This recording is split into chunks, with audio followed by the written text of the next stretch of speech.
నేడు రెండో రోజు కుప్పంలో సీఎం చంద్రబాబు పర్యటించనున్నారు. పలు అభివృద్ధి కార్యక్రమాలకు ఆయన శంకుస్థాపన చేస్తారు. ఇవాళ ఉదయం 10 గంటలకు కుప్పం టీడీపీ కార్యాలయంలో ప్రజల నుంచి వినతులు స్వీకరిస్తారు. మధ్యాహ్నం 12:20 కంగుంది గ్రామం చేరుకుని శ్యామన్న విగ్రహావిష్కరణ కార్యక్రమంలో పాల్గొంటారు.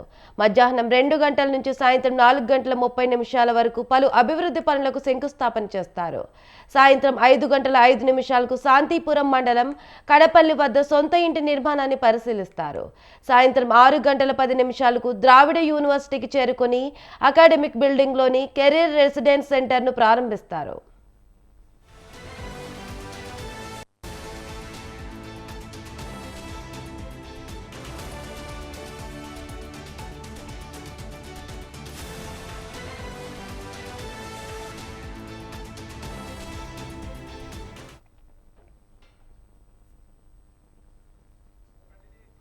మొదటి రోజు పర్యటనలో భాగంగా కుప్పంలోని ద్రవిడ యూనివర్సిటీలో స్వర్ణ కుప్పం విజన్ 2029 డాక్యుమెంట్ను ముఖ్యమంత్రి చంద్రబాబు ఆవిష్కరించారు.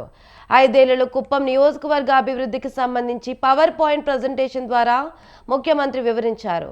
ఇకపై కుప్పం అభివృద్ధి అన్స్టాపబుల్ అని, అన్ని రంగాల్లో నియోజకవర్గాన్ని ముందుకు తీసుకెళ్లేందుకే స్వర్ణ కుప్పం విజన్ 2029 నిర్దేశించుకున్నామని ముఖ్యమంత్రి చెప్పారు.